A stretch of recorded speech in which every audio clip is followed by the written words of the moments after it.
Hello students, this is Dr. Amit Juneja, lecturer economics, Shahid Balwinder Singh, Government Senior Secondary Smart School, Sabuana, district Fazilka. ਤਾਂ ਮੈਂ ਤੁਹਾਡੇ ਸਾਰਿਆਂ ਦਾ ਸਵਾਗਤ ਕਰਦਾ ਅੱਜ ਦੇ ਇਸ ਲੈਕਚਰ ਦੇ ਵਿੱਚ।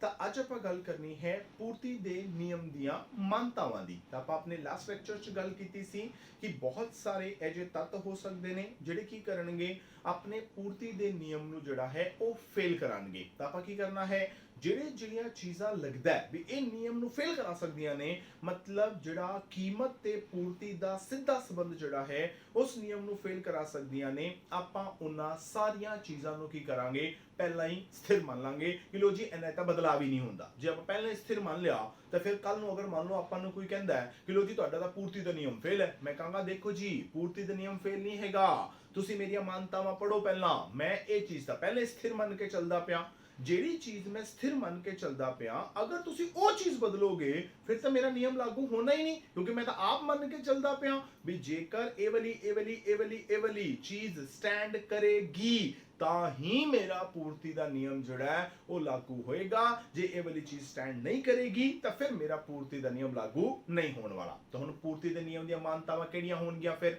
ਜਿਹੜੇ ਆਪਾਂ ਪੂਰਤੀ ਨੂੰ ਪ੍ਰਭਾਵਿਤ ਕਰਨ ਵਾਲੇ ਤੱਤ ਕੀਤੇ ਸੀ ਨਾ, ਬਸ ਉਹ ਸਾਰੇ ਤੱਤਾਂ ਦੇ ਵਿੱਚੋਂ ਕੀ ਕਰਨਾ ਹੈ, ਜਿਹੜਾ ਪਹਿਲਾ ਪੁਆਇੰਟ ਕੀਤਾ ਸੀ ਨਾ, ਕਿਸੇ ਵਸਤੂ ਦੀ ਆਪਣੀ ਕੀਮਤ, ਬਸ ਉਹਨੂੰ ਛੱਡ ਦੇਣਾ, ਕਿਉਂਕਿ ਕੀਮਤ ਤਾਂ ਆਪਾਂ ਬਦਲਣੀ ਹੈ। ਕਿਉਂਕਿ ਪੂਰਤੀ ਦੇ ਨਿਯਮ ਦੇ ਵਿੱਚ ਆਪਾਂ ਕੀ ਕਰਦੇ ਆ, ਆਪਾਂ ਕਿਸੇ ਵਸਤੂ ਦੀ ਕੀਮਤ ਤੇ ਉਹਦੀ ਪੂਰਤੀ ਦਾ ਸੰਬੰਧ ਦਿਖਾਉਂਦੇ ਆ। ਹੁਣ ਕੀਮਤ ਤਾਂ ਆਪਾਂ ਬਦਲਣੀ ਹੈ, ਕੀਮਤ ਤੋਂ ਇਲਾਵਾ ਆਪਾਂ ਜਿੰਨੇ ਪੁਆਇੰਟ ਕੀਤੇ ਸੀ ਨਾ, ਸਾਰੇ ਪੁਆਇੰਟ ਮੈਂ ਦੁਬਾਰਾ ਲਿਖਣ ਜਾ ਰਿਹਾ ਤੇ ਉਹਨਾਂ ਨੂੰ ਮੈਂ ਸਥਿਰ ਮੰਨਣ ਜਾ ਰਿਹਾ ਕਿ ਲੋ ਜੀ ਇਹਨਾਂ ਦਾ ਬਦਲਾਵ ਨਹੀਂ ਹੁੰਦਾ।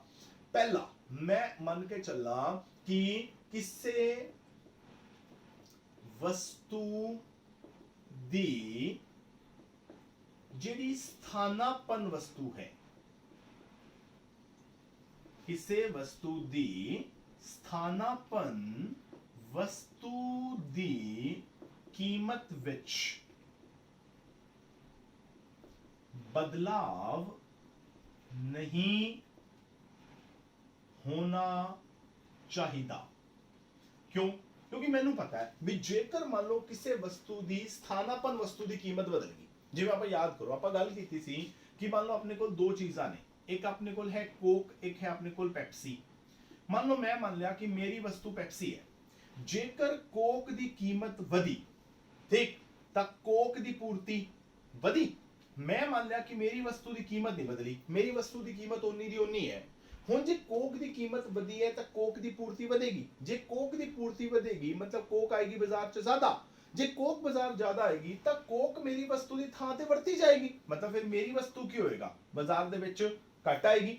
ਯਾਨੀ ਮੇਰੀ ਵਸਤੂ ਦੀ ਕੀਮਤ ਤਾਂ ਬਦਲੀ ਨਹੀਂ, ਫਿਰ ਵੀ ਮੇਰੀ ਵਸਤੂ ਦੀ ਕੀ ਹੋ ਜਾਏਗਾ, ਪੂਰਤੀ ਘਟ ਜਾਏਗੀ। ਪਰ ਮੈਂ ਕੀ ਕਿਹਾ, ਮੈਂ ਕਿਹਾ ਜਦੋਂ ਕੀਮਤ ਘਟੇਗੀ ਉਦੋਂ ਪੂਰਤੀ ਘਟੇਗੀ, ਪਰ ਇੱਥੇ ਤਾਂ ਕੀਮਤ ਦੇ ਸਮਾਨ ਰਹਿਣ ਤੇ ਵੀ ਪੂਰਤੀ ਘਟ ਜਾਏਗੀ, ਮਤਲਬ ਮੇਰੀ ਪੂਰਤੀ ਦਾ ਨਿਯਮ ਨੂੰ ਫੇਲ ਕਰਾ ਰਹੀ ਹੈ। ਕੌਣ? ਸਥਾਨਾਪੰਨ ਵਸਤੂ ਦੀ ਕੀਮਤ ਵਿੱਚ ਹੋਣ ਵਾਲਾ ਬਦਲਾਵ। ਤਾਂ ਮੰਨ ਲਓ ਵੀ ਸਥਾਨਾਪੰਨ ਵਸਤੂ ਦੀ ਕੀਮਤ 'ਚ ਕੋਈ ਬਦਲਾਵ ਹੀ ਨਹੀਂ ਹੁੰਦਾ, ਤਾਂ ਇਹ ਪਹਿਲੀ ਮਾਨਤਾ ਜਿਹੜੀ ਹੈ ਉਹ ਆਪਾਂ ਲੈ ਰਹੇ ਹਾਂ। ਹੁਣ ਦੂਸਰੀ ਜਿਹੜੀ ਆਪਾਂ ਮਾਨਤਾ ਇਹਦੇ ਚ ਲਾਂਗੇ ਉਹ ਇਹ ਹੈ, ਉਹ ਕਹਿੰਦਾ ਹੈ ਕਿ ਕਿਸੇ ਵਸਤੂ ਦੀ ਪੂਰਕ ਵਸਤੂ ਦੀ ਕੀਮਤ ਵਿੱਚ ਬਦਲਾਵ ਨਹੀਂ ਹੋਣਾ ਚਾਹੀਦਾ। ਠੀਕ ਹੈ, ਹੁਣ ਇਹ ਕਿਉਂ ਮੰਨਿਆ? ਕਿਉਂਕਿ ਮੈਨੂੰ ਪਤਾ ਹੈ ਕਿ ਜੇਕਰ ਮੰਨ ਲਓ ਜਿਹੜੀ ਵਸਤੂ ਮੇਰੀ ਹੈ ਉਸ ਵਸਤੂ ਦੀ ਪੂਰਕ ਵਸਤੂ ਦੀ ਕੀਮਤ ਬਦਲ ਗਈ, ਠੀਕ, ਤਾਂ ਕੀ ਹੋਏਗਾ, ਮੇਰੀ ਵਸਤੂ ਦੀ ਪੂਰਤੀ ਬਦਲ ਜਾਣੀ ਹੈ। ਕਿਵੇਂ? ਆਪਾਂ ਯਾਦ ਕਰੋ, ਹੁਣ ਐਗਜ਼ਾਮਪਲ ਲਈ ਸੀ ਲਾਸਟ ਲੈਕਚਰ 'ਚ, ਇੱਕ ਹੈ ਕਾਰ, ਇੱਕ ਹੈ ਪੈਟਰੋਲ। ਮੈਂ ਮੰਨ ਲਿਆ ਕਿ ਮੇਰੀ ਵਸਤੂ ਪੈਟਰੋਲ ਹੈ, ਠੀਕ, ਤਾਂ ਕਾਰ ਦੀ ਕੀਮਤ ਵਧੀ। ਜੇ ਕਾਰ ਦੀ ਕੀਮਤ ਵਧੀ ਤਾਂ ਕਾਰ ਦੀ ਪੂਰਤੀ ਵਧੀ, ਕਾਰ ਜ਼ਿਆਦਾ ਆਏਗੀ। ਪੈਟਰੋਲ ਦੀ ਕੀਮਤ ਉਨੀ ਦੀ ਉਨੀ ਹੈ, ਪੈਟਰੋਲ ਦੀ ਕੀਮਤ 'ਚ ਕੋਈ ਬਦਲਾਵ ਨਹੀਂ ਆਇਆ, ਤਾਂ ਮੈਂ ਪੈਟਰੋਲ ਦੇ ਸਾਹਮਣੇ ਲਿਖਤਾ ਬਰਾਬਰ। P ਮਤਲਬ ਪ੍ਰਾइस यानी कि कीमत स्थिर है। ਜੇ ਕਾਰ ਦੀ ਕੀਮਤ ਵਧੀ ਹੈ ਤਾਂ ਕਾਰ ਦੀ ਪੂਰਤੀ ਵਧੇਗੀ, ਕਾਰ ਬਾਜ਼ਾਰ ਦੇ ਵਿੱਚ ਜ਼ਿਆਦਾ ਆਏਗੀ। ਜੇ ਕਾਰ ਬਾਜ਼ਾਰ 'ਚ ਜ਼ਿਆਦਾ ਆਏਗੀ ਤਾਂ ਉਹਨੂੰ ਚਲਾਉਣ ਵਾਸਤੇ ਪੈਟਰੋਲ ਵੀ ਕੀ ਕਰਨਾ ਪਏਗਾ, ਜ਼ਿਆਦਾ ਲਿਆਉਣਾ ਪਏਗਾ, ਤਾਂ ਪੈਟਰੋਲ ਦੀ ਪੂਰਤੀ ਵੀ ਕੀ ਹੋ ਜਾਏਗਾ, ਵੱਧ ਜਾਏਗੀ। ਹੁਣ ਦੇਖੋ ਪੈਟਰੋਲ ਦੀ ਪੂਰਤੀ ਵੱਧ ਗਈ ਨਾ, ਪਰ ਮੈਂ ਕੀ ਬੋਲਿਆ ਸੀ, ਜਦੋਂ ਮੈਂ ਪੂਰਤੀ ਦਾ ਨਿਯਮ ਕਰਾਇਆ ਸੀ ਉਦੋਂ ਮੈਂ ਸਪੈਸ਼ਲੀ ਕਿਹਾ ਸੀ ਵੀ ਜਦੋਂ ਕੀਮਤ ਵਧੇਗੀ ਉਦੋਂ ਪੂਰਤੀ ਵਧੇਗੀ। ਇੱਥੇ ਤਾਂ ਕੀਮਤ ਦੇ ਸੇਮ ਰਹਿਣ ਤੇ ਵੀ ਪੂਰਤੀ ਵਧ ਗਈ, ਮਤਲਬ ਫਿਰ ਮੇਰੀ ਪੂਰਤੀ ਦਾ ਨਿਯਮ ਫੇਲ ਹੋ ਗਿਆ। ਮਤਲਬ ਮੈਨੂੰ ਲੱਗਿਆ ਵੀ ਜਿਹੜਾ ਪੂਰਕ ਵਸਤੂ ਦੀ ਕੀਮਤ 'ਚ ਹੋਣ ਵਾਲਾ ਬਦਲਾਵ ਹੈ ਉਹ ਮੇਰੀ ਵਸਤੂ ਦੇ ਪੂਰਤੀ ਦੇ ਨਿਯਮ ਨੂੰ ਫੇਲ ਕਰਾਂਦਾ ਪਿਆ। ਤਾਂ ਮੰਨ ਲਓ ਕਿਸੇ ਵਸਤੂ ਦੀ ਜਿਹੜੀ ਪੂਰਕ ਵਸਤੂ ਹੈ ਉਹਦੀ ਕੀਮਤ 'ਚ ਕਿਸੇ ਤਰ੍ਹਾਂ ਦਾ ਕੋਈ ਬਦਲਾਵ ਜਿਹੜਾ ਹੈ ਉਹ ਨਹੀਂ ਆਉਂਦਾ। ਠੀਕ, ਨੰਬਰ 3 ਆਪਾਂ ਮੰਨ ਲੈਂਦੇ ਆ ਕਿ ਬਾਜ਼ਾਰ ਵਿੱਚ ਜਿਹੜੀ ਫਰਮਾਂ ਦੀ ਗਿਣਤੀ ਹੈ, ਫਰਮਾਂ ਦੀ ਗਿਣਤੀ ਵਿੱਚ ਕੋਈ ਬਦਲਾਵ ਨਹੀਂ ਹੁੰਦਾ। ਠੀਕ ਹੈ, ਕਿਉਂ? ਕਿਉਂਕਿ ਜੇ ਮੰਨ ਲਓ ਫਰਮਾਂ ਦੀ ਗਿਣਤੀ ਵਧ ਗਈ, ਫਰਮਾਂ ਆ ਗਿਆ ਬਾਜ਼ਾਰ ਦੇ ਵਿੱਚ ਜ਼ਿਆਦਾ, ਤਾਂ ਕੀ ਹੋਏਗਾ? ਉਤਪਾਦਨ ਕਰਨਗੀਆਂ ਜ਼ਿਆਦਾ। ਜੇ ਉਤਪਾਦਨ ਕਰਨਗੀਆਂ ਜ਼ਿਆਦਾ ਤੇ ਫਿਰ ਪੂਰਤੀ ਵੀ ਕਰਨਗੀਆਂ ਜ਼ਿਆਦਾ, ਤਾਂ ਮੇਰਾ ਪੂਰਤੀ ਦਾ ਨਿਯਮ ਤਾਂ ਫੇਲ ਹੋ ਗਿਆ। ਕਿਉਂਕਿ ਮੈਂ ਕਿਹਾ ਸੀ ਵੀ ਜਦੋਂ ਕੀਮਤ ਵਧੇਗੀ ਉਦੋਂ ਹੀ ਪੂਰਤੀ ਵਧੇਗੀ, ਬਿਨਾਂ ਕੀਮਤ ਦੇ ਵਧੇ ਪੂਰਤੀ ਨਹੀਂ ਵਧਣੀ। ਮੈਂ ਇਹ ਬੋਲਿਆ ਸੀ ਨਾ ਵੀ ਕੀਮਤ ਵਧੇਗੀ ਤਾਂ ਪੂਰਤੀ ਵਧੇਗੀ, ਪਰ ਇਹ ਕੀ ਹੋਇਆ? ਬਾਜ਼ਾਰ 'ਚ ਫਰਮਾਂ ਜ਼ਿਆਦਾ ਆ ਗਈਆਂ ਤਾਂ ਬਿਨਾਂ ਕੀਮਤ ਦੇ ਵਧੇ ਪੂਰਤੀ ਵੱਧ ਜਾਏਗੀ, ਤਾਂ ਮੇਰੀ ਪੂਰਤੀ ਦਾ ਨਿਯਮ ਤਾਂ ਫੇਲ ਹੋ ਗਿਆ। ਤਾਂ ਮੰਨ ਲਓ ਵੀ ਬਾਜ਼ਾਰ ਦੇ ਵਿੱਚ ਫਰਮਾਂ ਦੀ ਗਿਣਤੀ ਜਿਹੜੀ ਹੈ ਉਹਦੇ 'ਚ ਕੋਈ ਬਦਲਾਵ ਨਹੀਂ ਹੁੰਦਾ, ਮਤਲਬ ਜਿੰਨੀਆਂ ਫਰਮਾਂ ਬਾਜ਼ਾਰ ਦੇ ਵਿੱਚ ਪਹਿਲਾਂ ਹੈਗੀਆਂ ਸੀ ਓਨੀਆਂ ਹੀ ਹੁਣ ਹੈਗੀਆਂ ਨੇ, ਫਰਮਾਂ ਓਨੀਆਂ ਦੀਆਂ ਓਨੀਆਂ, ਕੋਈ ਬਦਲਾਵ ਨਹੀਂ ਹੈਗਾ, ਤਾਂ ਸਾਡਾ ਪੂਰਤੀ ਦਾ ਨਿਯਮ ਜਿਹੜਾ ਹੈ ਉਹ ਲਾਗੂ ਹੋਏਗਾ। ਜੇਕਰ ਬਾਜ਼ਾਰ ਦੇ ਵਿੱਚ ਫਰਮਾਂ ਦੀ ਗਿਣਤੀ ਬਦਲ ਗਈ ਫਿਰ ਸਾਡਾ ਪੂਰਤੀ ਦਾ ਨਿਯਮ ਜਿਹੜਾ ਹੈ ਉਹ ਲਾਗੂ ਨਹੀਂ ਹੋਏਗਾ। ਉਸ ਤੋਂ ਬਾਅਦ ਆਪਾਂ ਮੰਨ ਲੈਂਦੇ ਆ ਕਿ ਜਿਹੜੀ ਫਰਮ ਦਾ ਉਦੇਸ਼ ਹੈ, ਫਰਮ ਦੇ ਉਦੇਸ਼ ਵਿੱਚ ਕੋਈ ਬਦਲਾਵ ਨਹੀਂ ਹੁੰਦਾ। ਆਪਾਂ ਇਹ ਵੀ ਮੰਨ ਲੈਂਦੇ ਆ, ਕਿਉਂ? ਕਿਉਂਕਿ ਦੇਖੋ ਆਪਾਂ ਮੰਨ ਕੇ ਚੱਲਿਆ ਸੀ ਕਿ ਕਿਸੇ ਵੀ ਫਰਮ ਦੇ ਦੋ ਉਦੇਸ਼ ਹੋ ਸਕਦੇ ਨੇ, ਜਾਂ ਤਾਂ ਉਹ ਪਹਿਲਾਂ ਦਾ ਲਾਭ ਵੱਧ ਤੋਂ ਵੱਧ ਕਰਨਾ ਚਾਹੁੰਦੀ ਹੈ ਜਾਂ ਆਦੀ ਵਿਕਰੀ ਵੱਧ ਤੋਂ ਵੱਧ ਕਰਨਾ ਚਾਹੁੰਦੀ ਹੈ। ਮੰਨ ਲਓ ਪਹਿਲਾਂ ਫਰਮ ਦਾ ਉਦੇਸ਼ ਸੀ ਆਪਣੇ ਲਾਭ ਨੂੰ ਵੱਧ ਤੋਂ ਵੱਧ ਕਰਨਾ। ਠੀਕ, ਤਾਂ ਆਪਾਂ ਕਿਹਾ ਸੀ ਵੀ ਲਾਭ ਤੋਂ ਵੱਧ ਕਰਨਾ ਹੋਏਗਾ ਤਾਂ ਕੀ ਕਰੇਗੀ?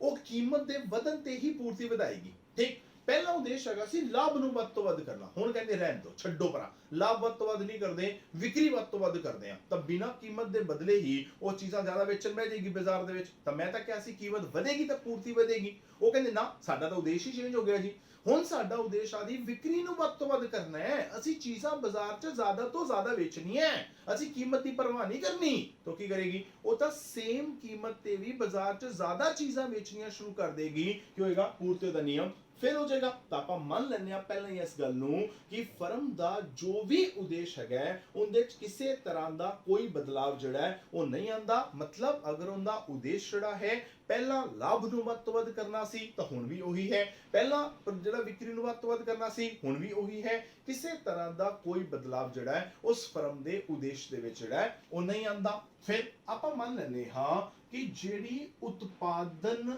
ਦੀ ਤਕਨੀਕ ਹੈ, ਉਤਪਾਦਨ ਦੀ ਤਕਨੀਕ ਵਿੱਚ ਕੋਈ ਬਦਲਾਵ ਨਹੀਂ ਹੁੰਦਾ।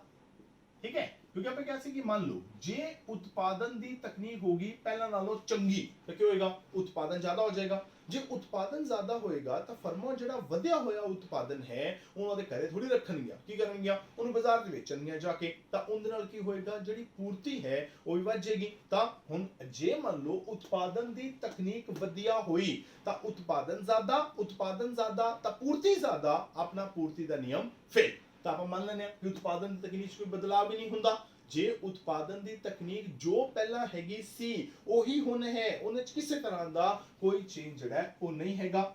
ਫਿਰ ਆਪਾਂ ਮੰਨ ਕੇ ਚੱਲਦੇ ਹਾਂ ਕਿ ਜਿਹੜੇ ਵੀ ਉਤਪਾਦਨ ਦੇ ਸਾਧਨ ਨੇ, ਠੀਕ ਹੈ, ਉਤਪਾਦਨ ਦੇ ਸਾਧਨਾਂ ਦੀ ਕੀਮਤ ਵਿੱਚ ਕੋਈ ਬਦਲਾਵ ਨਹੀਂ ਹੁੰਦਾ। ਠੀਕ ਹੈ, ਆਪਾਂ ਕਹਿੰਦੇ ਕਿ ਮੰਨ ਲਓ ਵੀ ਜਿਹੜੇ ਉਤਪਾਦਨ ਦੇ ਸਾਧਨ ਨੇ ਅਗਰ ਹੋ ਗਏ ਪਹਿਲਾਂ ਨਾਲੋਂ ਸਸਤੇ, यानी मजदूर ने मजदूरियां घटातियां, ਜਿਹੜੇ ਪੈਸਾ ਵਾਲਾ ਹੈ ਉਹਨੇ ਵਿਆਜ ਘਟਾਤੀ, ਜਿਹੜਾ ਭੂਮੀ ਵਾਲਾ ਹੈ ਉਹਨੇ ਲਗਾਨ ਘਟਾਤਾ, ਤਾਂ ਕੀ ਹੋਏਗਾ ਵੀ ਜੇਕਰ ਉਤਪਾਦਨ ਦੇ ਸਾਧਨਾਂ ਦੀ ਕੀਮਤ ਘਟੇਗੀ ਤਾਂ ਕੀ ਹੋਏਗਾ, ਇੱਕ ਫਰਮ ਵਾਸਤੇ ਉਸ ਚੀਜ਼ ਦੇ ਉੱਪਰ ਜਿਹੜੀ ਲਾਗਤ ਚੱਕੀ ਜਾ ਰਹੀ ਸੀ ਉਹ ਲਾਗਤ ਘਟ ਜਾਏਗੀ, ਲਾਗਤ ਘਟੇਗੀ ਤਾਂ ਫਰਮ ਦੇ ਮੁਨਾਫੇ ਵਧਣਗੇ ਤਾਂ ਪੂਰਤੀ ਕੀ ਕਰੇਗੀ, ਜ਼ਿਆਦਾ ਕਰੇਗੀ, ਤਾਂ ਕੀ ਹੋਏਗਾ, ਪੂਰਤੀ ਦਾ ਨਿਯਮ ਫੇਲ। ਪਰ ਆਪਾਂ ਮੰਨ ਕੇ ਚੱਲਦੇ ਹਾਂ ਵੀ ਉਤਪਾਦਨ ਦੇ ਸਾਧਨਾਂ ਦੀ ਜਿਹੜੀ ਕੀਮਤ ਹੈ ਉਨੀ ਦੀ ਉਨੀ ਹੀ ਹੈ, ਉਹ ਨਾ ਤਾਂ ਪਹਿਲਾਂ ਨਾਲੋਂ ਮਹਿੰਗੇ ਹੋ ਰਹੇ ਹੈ ਤੇ ਨਾ ਹੀ ਪਹਿਲਾਂ ਨਾਲੋਂ ਸਸਤੇ ਹੋ ਰਹੇ ਹੈ।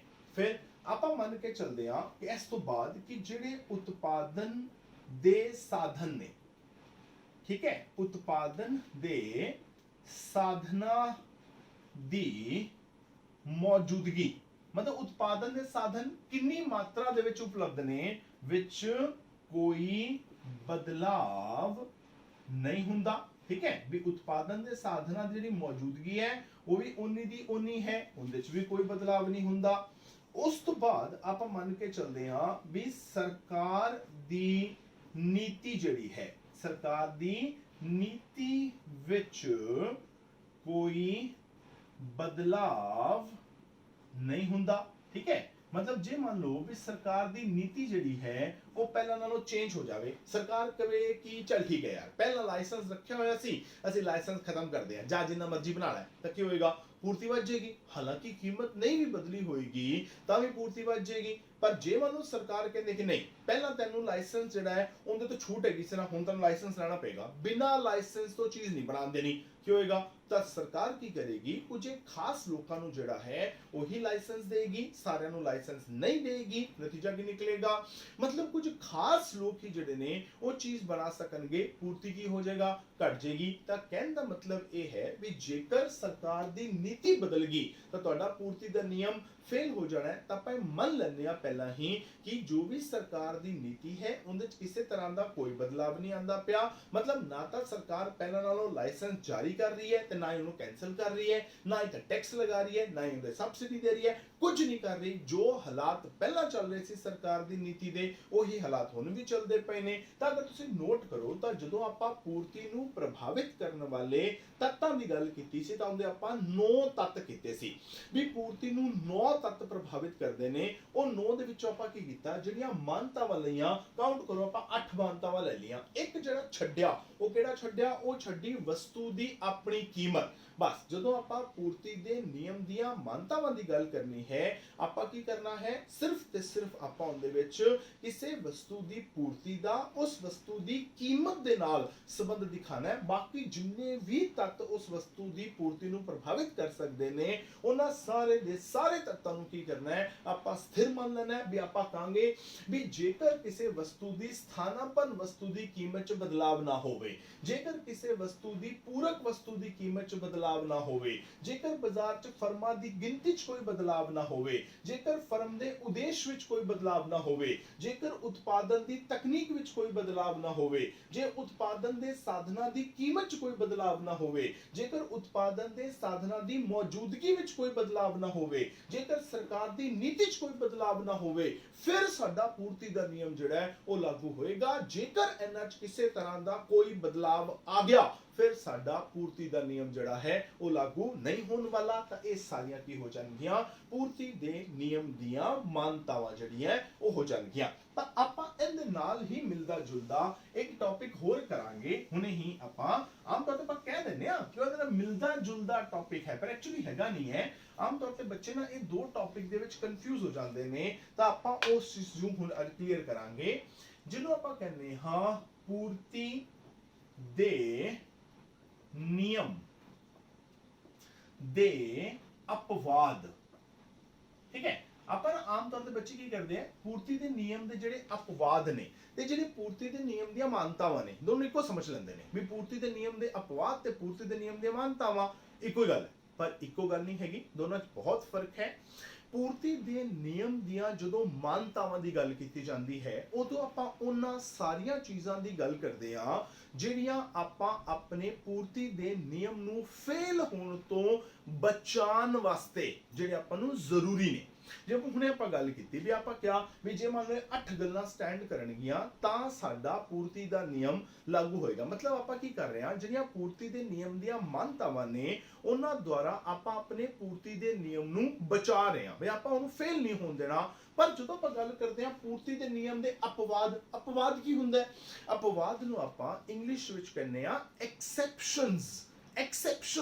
ਐਕਸੈਪਸ਼ਨਸ ਮਤਲਬ ਉਹ ਚੀਜ਼ਾਂ ਜਿਨ੍ਹਾਂ ਤੇ ਪੂਰਤੀ ਦਾ ਨਿਯਮ ਲਾਗੂ ਨਹੀਂ ਹੁੰਦਾ। ਕਹਿਣ ਦਾ ਮਤਲਬ ਕੀ ਹੈ ਵੀ ਆਪਾਂ ਹਮੇਸ਼ਾ ਕਹਿੰਦੇ ਆ ਵੀ ਜਦੋਂ ਕੀ ਹੋਏਗਾ, ਕਿਸੇ ਵਸਤੂ ਦੀ ਕੀਮਤ ਵਧੇਗੀ ਤਾਂ ਕੀ ਹੋਏਗਾ, ਉਹਦੀ ਪੂਰਤੀ ਵਧੇਗੀ, ਤੇ ਜਦੋਂ ਕਿਸੇ ਚੀਜ਼ ਦੀ ਕੀਮਤ ਘਟ ਜਾਏਗੀ ਤਾਂ ਉਹਦੀ ਪੂਰਤੀ ਕੀ ਹੋ ਜਾਏਗਾ, ਘਟ ਜਾਏਗੀ। ਇਹ ਆਪਣਾ ਪੂਰਤੀ ਦਾ ਨਿਯਮ ਹੈ। ਜੇਕਰ ਬਾਕੀ ਗੱਲਾਂ 'ਚ ਕੋਈ ਬਦਲਾਵ ਨਾ ਹੋਵੇ, ਮਤਲਬ ਉਹੀ ਗੱਲ ਵੀ ਸਰਕਾਰ ਦੀ ਨੀਤੀ 'ਚ ਕੋਈ ਬਦਲਾਵ ਨਹੀਂ ਹੁੰਦਾ ਪਿਆ, ਉਤਪਾਦਨ ਦੇ ਸਾਧਨਾਂ ਦੀ ਕੀਮਤ 'ਚ ਕੋਈ ਬਦਲਾਵ ਨਹੀਂ ਹੁੰਦਾ ਪਿਆ, ਜੋ ਵੀ ਆਪਾਂ ਤੱਤ ਕੀਤੇ, ਠੀਕ, ਅਗਰ ਉਹਨਾਂ ਸਾਰੇ ਤੱਤਾਂ ਦੇ ਵਿੱਚ ਕਿਸੇ ਤਰ੍ਹਾਂ ਦਾ ਕੋਈ ਬਦਲਾਵ ਨਾ ਹੋਵੇ ਤਾਂ ਕੀ ਹੋਏਗਾ, ਕੀਮਤ ਤੇ ਪੂਰਤੀ ਵਿੱਚ ਸਿੱਧਾ ਸੰਬੰਧ ਹੋਏਗਾ। ਕੀਮਤ ਵਧੇਗੀ, ਪੂਰਤੀ ਵਧੇਗੀ, ਕੀਮਤ ਘਟੇਗੀ ਤਾਂ ਪੂਰਤੀ ਜਿਹੜੀ ਹੈ ਉਹ ਕੀ ਹੋ ਜਾਏਗਾ, ਉਹ ਘਟ ਜਾਏਗੀ। ਠੀਕ ਹੋ ਗਿਆ। ਤਾਂ ਹੁਣ ਕੀ ਹੈ, ਹੁਣ ਆਪਾਂ ਜਦੋਂ ਕਰਦੇ ਆ ਪੂਰਤੀ ਦੇ ਨਿਯਮ ਦੇ ਅਪਵਾਦ, ਆਪਾਂ ਉਹਨਾਂ ਚੀਜ਼ਾਂ ਦੀ ਗੱਲ ਕਰਨੀ ਹੈ ਜਿਨ੍ਹਾਂ ਚੀਜ਼ਾਂ ਦੇ ਉੱਪਰ ਇਹ ਪੂਰਤੀ ਦਾ ਨਿਯਮ ਲਾਗੂ ਨਹੀਂ ਹੁੰਦਾ। ਕਹਿੰਦਾ ਮਤਲਬ ਕੀ ਹੈ ਵੀ ਇਹ ਉਹ ਚੀਜ਼ਾਂ ਹੋਣਗੀਆਂ ਜਿਨ੍ਹਾਂ ਦੇ ਵਿੱਚ ਅਗਰ ਕੀਮਤ ਵਧੇਗੀ ਤਾਂ ਇਹਨਾਂ ਦੀ ਪੂਰਤੀ ਨੇ ਕੋਈ ਨਹੀਂ ਵਧਣਾ, ਜੇ ਕੀਮਤ ਘਟੇਗੀ ਤਾਂ ਇਹਨਾਂ ਦੀ ਪੂਰਤੀ ਨੇ ਕੋਈ ਨਹੀਂ ਘਟਣਾ। ਮਤਲਬ ਨਾ ਤਾਂ ਕੀਮਤ ਦੇ ਵਧਣ ਤੇ ਪੂਰਤੀ ਵਧੇਗੀ, ਨਾ ਕੀਮਤ ਦੇ ਘਟਣ ਤੇ ਪੂਰਤੀ ਘਟੇਗੀ। ਮਤਲਬ ਜਦੋਂ ਅਪਵਾਦ ਲੈਣੇ ਨੇ ਉਹ ਚੀਜ਼ਾਂ ਲੈਣੀਆਂ ਨੇ ਜਿਨ੍ਹਾਂ ਦੇ ਉੱਪਰ ਪੂਰਤੀ ਦਾ ਨਿਯਮ ਲਾਗੂ ਨਹੀਂ ਹੁੰਦਾ। ਹੁਣ ਕਿਹੜੇ ਚੀਜ਼ਾਂ ਨੇ, ਆਪਾਂ ਉਹਨਾਂ ਚੀਜ਼ਾਂ ਦੀ ਹੀ ਗੱਲ ਕਰਨ ਜਾ ਰਹੇ ਹਾਂ। ਸਭ ਤੋਂ ਪਹਿਲਾਂ ਜਿਹੜੀਆਂ ਵਸਤੂਆਂ ਨੇ ਜਿਨ੍ਹਾਂ ਦੇ ਉੱਪਰ ਪੂਰਤੀ ਦਾ ਨਿਯਮ ਲਾਗੂ ਨਹੀਂ ਹੁੰਦਾ ਉਹ ਨੇ ਖੇਤੀ ਵਸਤੂਆਂ। ਹੁਣ ਇਹਨੂੰ ਆਪਾਂ ਐਕਸਪਲੇਨ ਕਰਨ ਤੋਂ ਪਹਿਲਾਂ ਨਾ ਇੱਕ ਚੀਜ਼ ਕਲੀਅਰ ਕਰਾਂਗੇ ਕਿ ਮੈਂ ਨਾ ਹਮੇਸ਼ਾ ਦੀ ਕਲਾਸ 'ਚ ਜਦੋਂ ਵੀ ਪੜ੍ਹਾਣਾ ਮੈਂ ਉਦੋਂ ਵੀ ਬੱਚਿਆਂ ਨੂੰ ਇਹੀ ਚੀਜ਼ ਸਮਝਾਣਾ ਕਿ ਬੇਟਾ ਖੇਤੀ ਦਾ ਮੀਨਿੰਗ ਕਲੀਅਰ ਕਰੋ। ਖੇਤੀ ਕੀ ਚੀਜ਼ ਹੁੰਦੀ ਹੈ? ਆਪਾਂ ਆਮ ਤੌਰ ਤੇ ਸਮਝ ਲੈਂਦੇ ਆ ਕਿ ਖੇਤੀ ਕੀ ਹੈ ਜੀ, ਆਪਾਂ ਟਰੈਕਟਰ ਲੈ ਕੇ ਗਏ ਖੇਤ ਦੇ ਵਿੱਚ, ਟਰੈਕਟਰ ਨੂੰ ਚਲਾਇਆ, ਵਾਈ ਕੀਤੀ, ਬੀਜ ਪਾਏ, ਪਾਣੀ ਪਾਇਆ, ਦਵਾਈਆਂ ਪਾਈਆਂ, ਖਾਦਾਂ ਪਾਈਆਂ, ਫਸਲਾਂ ਉਗਾ ਲੀਆਂ, ਹੋ ਗਈ ਖੇਤੀ। ਖੇਤੀ ਦਾ ਮਤਲਬ ਸਿਰਫ ਤੇ ਸਿਰਫ ਜਿਹੜਾ ਹੈ ਉਹ ਖੇਤਾਂ ਵਿੱਚ ਜਾ ਕੇ ਫਸਲਾਂ ਉਗਾਨੀਆਂ ਨਹੀਂ ਹੈਗਾ। ਠੀਕ ਹੈ, ਮੈਂ ਇਹ ਨਹੀਂ ਕਹਿ ਰਿਹਾ ਵੀ ਖੇਤਾਂ ਵਿੱਚ ਫਸਲਾਂ ਉਗਾਣਾ ਖੇਤੀ ਨਹੀਂ, ਬਿਲਕੁਲ ਉਹ ਖੇਤੀ ਹੈਗੀ ਹੈ, ਪਰ ਇਹ ਕਹਿਣਾ ਕਿ ਸਿਰਫ ਖੇਤਾਂ ਵਿੱਚ ਜਾ ਕੇ ਫਸਲਾਂ ਉਗਾਣਾ ਹੀ ਖੇਤੀ ਹੈ, ਇਹ ਗਲਤ ਹੈ। ਖੇਤੀ ਆਪਣੇ ਆਪ ਦੇ ਵਿੱਚ ਇੱਕ ਬਹੁਤ ਵੱਡਾ ਸ਼ਬਦ ਹੈ ਜਿੰਦੇ ਵਿੱਚ ਆਪਾਂ ਫਸਲਾਂ ਉਗਾਉਣ ਦੇ ਨਾਲ ਹੋਰ ਕਈ ਚੀਜ਼ਾਂ ਨੇ ਜਿਹਨੂੰ ਆਪਾਂ ਖੇਤੀ ਵਿੱਚ ਹੀ ਸ਼ਾਮਿਲ ਕਰਦੇ ਆ। ਜਿਵੇਂ ਆਪਾਂ ਕਹਿ ਸਕਦੇ ਆ ਕਿ ਆਪਾਂ ਡੇਰੀ ਫਾਰਮਿੰਗ ਕਰਦੇ ਆ, ਨਾ ਕਰੇ ਆਪਾਂ ਮੰਨ ਲਓ ਆਪਾਂ ਡੰਗਰ ਪਾਲੇ ਹੋਏ ਆ, ਗਾਵਾਂ ਮੱਝਾਂ ਪਾਲੀਆਂ ਹੋਈਆਂ, ਆਪਾਂ ਦੁੱਧ ਵੇਚਦੇ ਪਏ ਆ, ਉਹ ਵੀ ਖੇਤੀ ਦੇ ਵਿੱਚ ਆਉਂਦਾ ਹੈ। ਲੋਕੀ ਪੋਲਟਰੀ ਫਾਰਮਿੰਗ ਕਰਦੇ ਪਏ ਨੇ, ਠੀਕ ਹੈ, ਮੁਰਗੀਆਂ ਪਾਲਦੇ ਪਏ ਨੇ, ਠੀਕ ਹੈ, ਉਹ ਵੀ ਖੇਤੀ ਦੇ ਵਿੱਚ ਆਉਂਦਾ ਹੈ। ਲੋਕੀ ਮੱਛੀਆਂ ਪਾਲਦੇ ਨੇ, ਉਹ ਵੀ ਖੇਤੀ ਦੇ ਵਿੱਚ ਆਉਂਦਾ ਹੈ। ਠੀਕ ਹੈ, ਇਹ ਸਾਰੀਆਂ ਚੀਜ਼ਾਂ ਜਿਹੜੀਆਂ ਨੇ ਮਤਲਬ ਖੇਤਾਂ ਵਿੱਚ ਫਸਲਾਂ ਉਗਾਉਣਾ, ਦੁੱਧ ਵੇਚਣਾ, ਮੱਛੀਆਂ ਪਾਲਣਾ, ਮੁਰਗੀ ਪਾਲਣਾ, ਇਹ ਸਾਰਾ ਮਿਲਾ ਕੇ ਖੇਤੀ ਹੈ। ਸਿਰਫ ਖੇਤੀ ਨੂੰ ਆਪਾਂ ਫਸਲਾਂ ਉਗਾਉਣ ਤੱਕ ਨਹੀਂ ਲੈ ਸਕਦੇ। ਤਾਂ ਮੈਂ ਕਿਹਾ ਖੇਤੀ ਵਸਤੂਆਂ ਮਤਲਬ ਕੀ ਹੋਇਆ, ਜਦੋਂ ਮੈਂ ਖੇਤੀ ਵਸਤੂਆਂ ਬੋਲਾਂਗਾ ਤੇ ਸਾਰੀਆਂ ਚੀਜ਼ਾਂ ਆ ਜਾਣਗੀਆਂ। ਇਹਨਾਂ ਸਾਰੀਆਂ ਚੀਜ਼ਾਂ ਤੇ ਜਿਹੜਾ ਪੂਰਤੀ ਦਾ ਨਿਯਮ ਹੈ ਉਹ ਲਾਗੂ ਨਹੀਂ ਹੁੰਦਾ। ਕਹਿੰਦਾ ਮਤਲਬ ਕੀ ਹੈ ਵੀ ਇਹ ਸਾਰੀਆਂ ਚੀਜ਼ਾਂ ਦੇ ਵਿੱਚ ਕੀਮਤ ਦੇ ਵਧਣ ਤੇ ਪੂਰਤੀ ਨਹੀਂ ਵਧੇਗੀ, ਕੀਮਤ ਦੇ ਘਟਣ ਤੇ ਪੂਰਤੀ ਨਹੀਂ ਘਟੇਗੀ। ਕਿਵੇਂ? ਮੰਨ ਲਓ ਵੀ ਆਪਾਂ ਕਹੀਏ ਵੀ ਆਪਾਂ ਸਭ ਤੋਂ ਪਹਿਲਾਂ ਖੇਤੀ ਵਿੱਚ ਨਾ ਆਪਾਂ ਖਾਲੀ ਫਸਲਾਂ ਹੀ ਲੈ ਲੈਂਦੇ ਆ ਵੀ ਫਸਲ ਜਿਹੜੀ ਹੈ, ਮੰਨ ਲਓ ਵੀ ਆਪਾਂ ਕਿਹਾ ਵੀ ਕਣਕ ਦਾ ਰੇਟ ਜਿਹੜਾ ਹੈ, ਠੀਕ ਹੈ, ਪਿਛਲੇ ਸਾਲ ਹੈਗਾ ਸੀ 2200 ਰੁਪਏ ਕੁਇੰਟਲ। ਠੀਕ ਹੈ, 2200 ਰੁਪਏ ਕੁਇੰਟਲ ਤੋਂ ਇਸ ਵਾਰੀ ਹੋ ਗਿਆ ਮੰਨ ਲਓ 5000 ਰੁਪਇਆ ਕੁਇੰਟਲ। ਤਾਂ ਹੁਣ ਕੀ ਹੋਏਗਾ? ਅਗਰ ਮੰਨ ਲਓ ਵੀ ਕਣਕ ਦਾ ਰੇਟ 2200 ਰੁਪਏ ਕੁਇੰਟਲ ਤੋਂ ਵੱਧ ਕੇ 5000 ਰੁਪਏ ਕੁਇੰਟਲ ਹੋ ਜਾਵੇ ਤਾਂ ਕੀਮਤ ਵਧ ਗਈ। ਜੇ ਕੀਮਤ ਵਧੇਗੀ ਤੁਹਾਨੂੰ ਕੀ ਲੱਗਦਾ ਵੀ ਜਿਹੜੀ ਤੁਹਾਡੀ ਜ਼ਮੀਨ ਹੈ ਜਿੱਥੋਂ ਤੁਸੀਂ ਕਣਕ ਉਗਾਉਂਦੇ ਪਏ ਸੀ ਉਹ ਪੂਰਤੀ ਵਧਾ ਦੇਗੀ? ਆਪਾਂ ਕੀ ਕਰਾਂਗੇ? ਆਪਾਂ ਜ਼ਮੀਨ ਨੂੰ ਕਵਾਂਗੇ ਵੀ ਲੈ ਵੀ ਜ਼ਮੀਨ ਸਾਡੇ ਨਾ ਜਿਹੜੀ ਕੀਮਤਾਂ ਨੇ ਉਹ 2200 ਰੁਪਏ ਕੁਇੰਟਲ ਤੋਂ ਨਾ ਵੱਧ ਕੇ 5000 ਰੁਪਏ ਕੁਇੰਟਲ ਹੋ ਗਈ ਹੈ। ਤੇ ਪਿਛਲੇ ਸਾਲ ਜੇਕਰ ਮੰਨ ਲੈ ਤੂੰ 5 ਕੁਇੰਟਲ ਕਣਕ ਪੈਦਾ ਕੀਤੀ ਸੀ ਤਾਂ ਇਸ ਵਾਰੀ 50 ਕੁਇੰਟਲ ਕਰ ਦੇਣੀ, ਤਾਂ ਜ਼ਮੀਨ ਨੇ ਤੁਹਾਡੀ 50 ਕੁਇੰਟਲ ਕਣਕ ਨਹੀਂ ਪੈਦਾ ਕਰ ਦੇਣੀ। ਕੀ ਹੋਏਗਾ? ਜਿੰਨੀ ਕਣਕ ਪੈਦਾ ਹੋਣੀ ਹੈ ਉਨੀ ਹੀ ਹੋਣੀ ਹੈ, ਕੀਮਤ ਭਾਵੇਂ ਘਟੇ ਤਾਂ ਕੀਮਤ ਭਾਵੇਂ ਵਧੇ, ਪੂਰਤੀ ਉਨੀ ਹੀ ਰਹੇਗੀ। ਮਤਲਬ ਫਸਲਾਂ ਦਾ ਉਤਪਾਦਨ ਉਹਨਾਂ ਦਾ ਉਨਾ ਹੀ ਹੋਏਗਾ। ਤੁਹਾਡੀਆਂ ਵਸਤੂ ਦੀਆਂ ਕੀਮਤਾਂ ਦੇ ਵੱਧ ਜਾਣ ਤੇ ਕਣਕ ਹੈ, ਝੋਨਾ ਹੈ ਜਾਂ ਮਤਲਬ ਸਬਜ਼ੀਆਂ ਨੇ, ਫਲ ਫਰੂਟ ਨੇ, ਉਹਨਾਂ ਦਾ ਉਤਪਾਦਨ ਜ਼ਿਆਦਾ ਕੋ ਨਹੀਂ ਹੋ ਜਾਣਾ। ਠੀਕ ਹੈ, ਯਾਨੀ ਇਹਨਾਂ ਚੀਜ਼ਾਂ ਦੇ ਉੱਪਰ ਕੀਮਤ ਦੇ ਵਧਣ ਤੇ ਇਹਨਾਂ ਦੀ ਪੂਰਤੀ ਨਹੀਂ ਵਧਾ ਸਕਦੇ, ਕੀਮਤ ਦੇ ਘਟਣ ਤੇ ਇਹਨਾਂ ਦੀ ਪੂਰਤੀ ਨਹੀਂ ਘਟਾ ਸਕਦੇ। ਕਿਉਂ? ਕਿਉਂਕਿ ਇਹਨਾਂ ਦਾ ਉਤਪਾਦਨ ਕਿੰਨਾ ਹੋਏਗਾ ਤੇ ਇਹਨਾਂ ਤੋਂ ਪੂਰਤੀ ਕਿੰਨੀ ਹੋਏਗੀ ਉਹ ਤੁਹਾਡੇ ਹੱਥ 'ਚ ਹੀ ਨਹੀਂਗਾ, ਉਹ ਤਾਂ ਕੁਦਰਤ ਦੇ ਹੱਥ 'ਚ ਹੈ। ਤਾਂ ਖੇਤੀ ਵਸਤੂਆਂ ਨੂੰ ਤੁਸੀਂ ਕੀ ਕਹਿ ਸਕਦੇ ਹੋ? ਤੁਸੀਂ ਇਹਨਾਂ ਨੂੰ ਕੁਦਰਤੀ ਵਸਤੂਆਂ ਜਿਹੜੀਆਂ ਨੇ ਉਹ ਵੀ ਕਹਿ ਸਕਦੇ ਹੋ। ਮਤਲਬ ਜਿੰਨਾ ਵਸਤੂਆਂ ਦਾ ਉਤਪਾਦਨ ਜਿਹੜਾ ਹੈ ਉਹ ਕੁਦਰਤ ਤੇ ਨਿਰਭਰ ਕਰਦਾ ਹੈ, ਤੁਹਾਡੇ ਹੱਥ ਵਿੱਚ ਨਹੀਂ ਹੈਗਾ, ਉਹਨਾਂ ਦੇ ਉੱਪਰ ਪੂਰਤੀ ਦਾ ਨਿਯਮ ਲਾਗੂ ਨਹੀਂ ਹੋਏਗਾ। ਆਪਾਂ ਇੱਕ ਹੋਰ ਐਗਜ਼ਾਮਪਲ ਲੈ ਲੈਂਦੇ ਆ। ਮੰਨ ਲਓ ਵੀ ਕੀ ਹੁੰਦਾ ਹੈ ਵੀ ਜਿਹੜਾ ਦੁੱਧ ਹੈ ਉਹਦਾ ਰੇਟ ਹੈਗਾ ਸੀ 40 ਰੁਪਏ ਕਿਲੋ। ਦੁੱਧ ਦਾ ਰੇਟ 40 ਰੁਪਏ ਕਿਲੋ ਤੋਂ ਵੱਧ ਕੇ ਹੋ ਗਿਆ 60 ਰੁਪਏ ਕਿਲੋ। ਹੁਣ ਤੁਹਾਡੇ ਕੀ ਵਸਤੂ ਦੀ ਕੀਮਤ ਕੀ ਹੋ ਗਿਆ? ਵੱਧ ਗਈ। ਤਾਂ ਤੁਸੀਂ ਕੀ ਕੀਤਾ? ਤੁਸੀਂ ਗਾਂ ਮਾਤਾ ਦੇ ਅੱਗੇ ਇਹ ਹੱਥ ਜੋੜ ਕੇ ਖੜੇ ਹੋ ਗਏ, ਇਹ ਹੱਥ ਜੋੜਿਆ, ਗਊ ਮਾਤਾ ਨੂੰ ਕਿਹਾ, ਹੇ ਗਊ ਮਾਤਾ, ਦੁੱਧ ਜਿਹੜਾ ਹੈ ਉਹ 40 ਰੁਪਏ ਕਿਲੋ ਤੋਂ ਨਾ 60 ਰੁਪਏ ਕਿਲੋ ਹੋ ਗਿਆ। ਤੂੰ 5 ਕਿਲੋ ਦੁੱਧ ਦਿੰਦੀ ਸੀ ਨਾ, ਹੁਣ ਮੈਂ ਹੱਥ ਜੋੜਦਾ 10 ਕਿਲੋ ਦੁੱਧ ਦੇ ਦੇ, ਮੇਰਾ ਫਾਇਦਾ ਹੋ ਜਾਊਗਾ। ਗਾਂ ਕਹਿੰਦੀ ਏ ਮੈਂ ਤਾਂ ਕੋ ਨਹੀਂ ਦੁੱਧ ਜ਼ਿਆਦਾ ਦੇਣਾ, ਠੀਕ ਹੈ, ਮੈਂ ਤਾਂ ਜਿੰਨਾ ਪਹਿਲਾਂ ਦਿੰਦੀ ਸੀ ਉਨਾ ਹੀ ਹੁਣ ਦੇਣਾ। ਹੁਣ ਦੁੱਧ ਭਾਵੇਂ ਤੇਰਾ 200 ਰੁਪਏ ਕਿਲੋ ਹੋ ਜਾਵੇ ਤਾਂ ਜਿੰਨਾ ਦੁੱਧ ਗਾਂ ਨੇ ਦੇਣਾ ਉਨਾ ਹੀ ਦੇਣਾ। ਹੁਣ ਜਿੰਨੇ ਅੰਡੇ ਮੁਰਗੀ ਨੇ ਦੇਣੇ ਨੇ ਉਨੇ ਹੀ ਦੇਣੇ ਨੇ। ਹੁਣ ਤੁਹਾਡੇ ਅੰਡੇ ਦੀ ਕੀਮਤਾਂ ਵੱਧ ਜਾਣਗੀਆਂ ਤਾਂ ਮੁਰਗੀ ਨੇ ਜ਼ਿਆਦਾ ਅੰਡੇ ਦੇਣੇ ਸ਼ੁਰੂ ਨਹੀਂ ਕਰ ਦੇਣੇ। ਤੇ ਕੀ ਹੋਏਗਾ? ਕੁਦਰਤੀ ਵਸਤੂਆਂ ਨੇ ਤਾਂ ਇਹਨਾਂ ਦੇ ਉੱਪਰ ਪੂਰਤੀ ਦਾ ਨਿਯਮ ਜਿਹੜਾ ਹੈ ਉਹ ਲਾਗੂ ਨਹੀਂ ਹੋਏਗਾ। ਦੂਸਰੀਆਂ ਜਿਹੜੀਆਂ ਵਸਤੂਆਂ ਨੇ ਜਿਨ੍ਹਾਂ ਦੇ ਉੱਪਰ ਪੂਰਤੀ ਦਾ ਨਿਯਮ ਲਾਗੂ ਨਹੀਂ ਹੁੰਦਾ ਉਹ ਹੈਗੀਆਂ ਨੇ ਨਾਸ਼ਵਾਨ ਵਸਤੂਆਂ।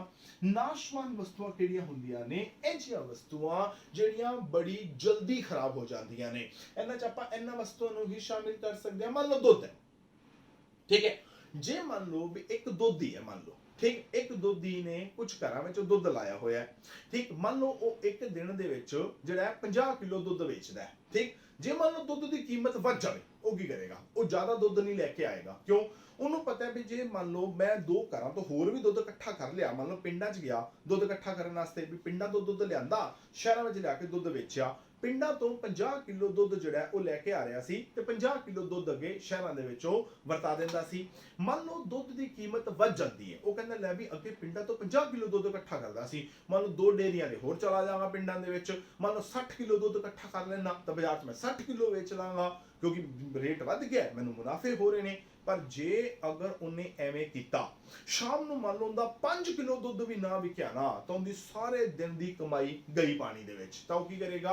ਉਹਨੂੰ ਪਤਾ ਹੈ ਸ਼ਾਮ ਤੱਕ ਦੁੱਧ ਨਾ ਵਿਕਿਆ, ਦੁੱਧ ਨੇ ਖਰਾਬ ਹੋ ਜਾਣਾ ਹੈ, ਇਹਦਾ ਕੁਝ ਨਹੀਂ ਮਟੀਨਾ। ਤਾਂ ਨਾਸ਼ਵਾਨ ਵਸਤੂਆਂ ਨੇ, ਜਲਦੀ ਖਰਾਬ ਹੋਣ ਵਾਲੀਆਂ ਵਸਤੂਆਂ ਨੇ, ਇਹਨਾਂ ਦੇ ਕੇਸ ਦੇ ਵਿੱਚ ਵੀ ਕੀਮਤ ਦੇ ਵਧਣ ਤੇ ਪੂਰਤੀ ਨਹੀਂ ਵਧਾਈ ਜਾਏਗੀ, ਕਿਉਂਕਿ ਜੇਕਰ ਉਹ ਚੀਜ਼ ਨਾ ਵਿਕੀ ਤਾਂ ਉਹਨੇ ਮਤਲਬ 2-4 ਘੰਟੇ ਬਾਅਦ ਖਰਾਬ ਹੋ ਜਾਣਾ ਹੈ, ਵੱਧ ਤੋਂ ਵੱਧ ਸ਼ਾਮ ਤੱਕ ਉਹਨੇ ਖਰਾਬ ਹੋ ਜਾਣਾ ਹੈ। ਤਾਂ ਉਸ ਹਾਲਾਤ 'ਚ ਕੀ ਹੋ ਸਕਦਾ ਹੈ? ਜਿੰਨਾ ਮੁਨਾਫਾ ਸੋਚਿਆ ਗਿਆ ਸੀ, ਨੁਕਸਾਨ ਉਸ ਤੋਂ ਜ਼ਿਆਦਾ ਹੋ ਸਕਦੇ ਨੇ। ਤਾਂ ਵੀ ਕੀ ਕੀਤਾ ਜਾਏਗਾ? ਇਹਦੇ ਵਿੱਚ ਵੀ ਕੀਮਤ ਦੇ ਵਧਣ ਤੇ ਪੂਰਤੀ ਦੀ ਮਾਤਰਾ ਜਿਹੜੀ ਹੈ ਉਹਨੂੰ ਨਹੀਂ ਵਧਾਇਆ ਜਾਏਗਾ।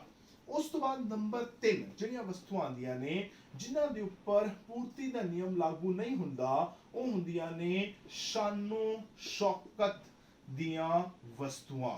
ਸ਼ਾਨੋ ਸ਼ੌਕਤ ਦੀਆਂ ਵਸਤੂਆਂ ਕਿਹੜੀਆਂ ਹੁੰਦੀਆਂ ਨੇ? ਦੇਖੋ, ਇਹ ਜਿਹੀਆਂ ਵਸਤੂਆਂ ਜਿਹੜੀਆਂ ਆਮ ਬੰਦਾ ਯੂਜ਼ ਨਹੀਂ ਕਰਦਾ, ਇਹ ਜਿਹੀਆਂ ਵਸਤੂਆਂ ਜਿਹੜੀਆਂ ਬੜੀਆਂ ਪ੍ਰੈਸਟੀਜੀਅਸ ਗੁੱਡਸ ਹੁੰਦੀਆਂ ਨੇ, ਬੜੀਆਂ ਦਿਖਾਵੇ ਦੀਆਂ ਚੀਜ਼ਾਂ ਹੁੰਦੀਆਂ ਨੇ, ਬੜੀਆਂ ਵਿਲਾਸਤਾ ਦੀਆਂ ਚੀਜ਼ਾਂ ਹੁੰਦੀਆਂ ਨੇ, ਮਤਲਬ ਉਹਨਾਂ ਦੀ ਆਪਣੀ ਇੱਕ ਪ੍ਰੈਸਟੀਜ ਹੈ, ਇੱਕ ਪ੍ਰਤਿਸ਼ਠਾ ਹੈ, ਇੱਕ ਇੱਜ਼ਤ ਹੈ ਮਾਰਕੀਟ ਦੇ ਵਿੱਚ। ਉਹ ਕਿਉਂ ਹੈ?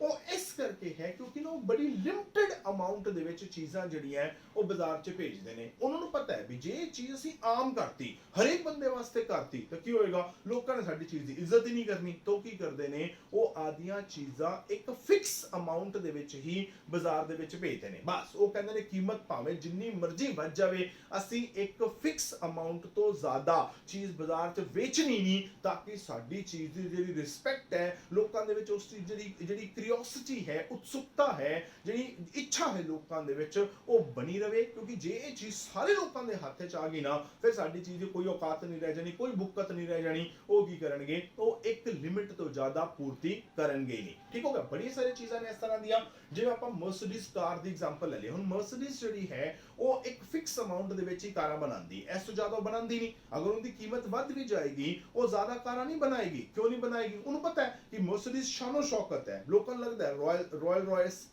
कार है या मतलब मर्सिडीज है या ऑडी है, ਇਹਨਾਂ ਦੀ ਆਪਣੀ ਇੱਕ ਸ਼ਾਨ ਹੈ। ਤਾਂ ਅਗਰ ਇਹ ਸਾਰੇ ਲੋਕ ਹੀ ਖਰੀਦ ਲੈਣਗੇ ਤਾਂ ਆਮ ਹੋ ਜਾਏਗੀ। ਜਿਹੜੀ ਚੀਜ਼ ਆਮ ਹੋ ਜਾਂਦੀ ਹੈ ਫਿਰ ਉਹਦੀ ਕੋਈ ਔਕਾਤ ਨਹੀਂ ਰਹਿੰਦੀ। ਤਾਂ ਉਹ ਆਦੀ ਚੀਜ਼ ਦੀ ਔਕਾਤ ਨੂੰ ਬਣਾ ਕੇ ਰੱਖਣ ਵਾਸਤੇ ਕੀ ਕਰਦੇ ਆ, ਇੱਕ ਲਿਮਟਿਡ ਅਮਾਉਂਟ ਦੇ ਵਿੱਚ ਹੀ ਚੀਜ਼ਾਂ ਜਿਹੜੀਆਂ ਉਹ ਬਾਜ਼ਾਰ ਦੇ ਵਿੱਚ ਭੇਜਦੇ ਆ। ਮੈਂ ਇੱਕ ਬੜੀ ਸਿੰਪਲ ਜਿਹੀ ਐਗਜ਼ਾਮਪਲ ਦਿੰਨਾ, ਸਾਡੇ ਸ਼ਹਿਰ ਦੀ ਐਗਜ਼ਾਮਪਲ ਦਿੰਨਾ, ਫਾਜ਼ਿਲਕਾ ਸ਼ਹਿਰ ਦੀ। ਸਾਡੇ ਫਾਜ਼ਿਲਕਾ ਸ਼ਹਿਰ ਦੇ ਵਿੱਚ ਇੱਕ ਬੰਦਾ, ਠੀਕ ਹੈ, ਉਹਦੀ ਦੁਕਾਨ ਹੈਗੀ ਸਮੋਸਿਆਂ ਦੀ। ਹੁਣ ਤੁਸੀਂ ਕਹੋਗੇ ਵੀ ਸਮੋਸਿਆਂ 'ਚ ਕੀ ਸ਼ਾਨੋ ਸ਼ੌਕਤ ਹੋਇਆ? ਹੈਗਾ ਕੁਛ ਨਹੀਂ, ਸਮੋਸੇ ਸ਼ਾਨੋ ਸ਼ੌਕਤ ਦੀ ਵਸਤੂ ਨਹੀਂ ਹੈਗੇ, ਪਰ ਉਹਨੇ ਕੀ ਕੀਤਾ ਹੋਇਆ, ਆਦੇ ਸਮੋਸਿਆਂ ਨੂੰ ਸ਼ਾਨੋ ਸ਼ੌਕਤ ਦੀ ਵਸਤੂ ਬਣਾਇਆ ਹੋਇਆ ਹੈ ਲੋਕਾਂ ਦੇ ਸਾਹਮਣੇ। ਕਿਵੇਂ? ਉਹਨੇ ਕੀ ਕਰਨਾ ਹੈ, ਉਹਨੇ ਰੋਜ਼ ਸਵੇਰੇ 9 ਵਜੇ ਦੁਕਾਨ ਖੋਲਣੀ ਹੈ।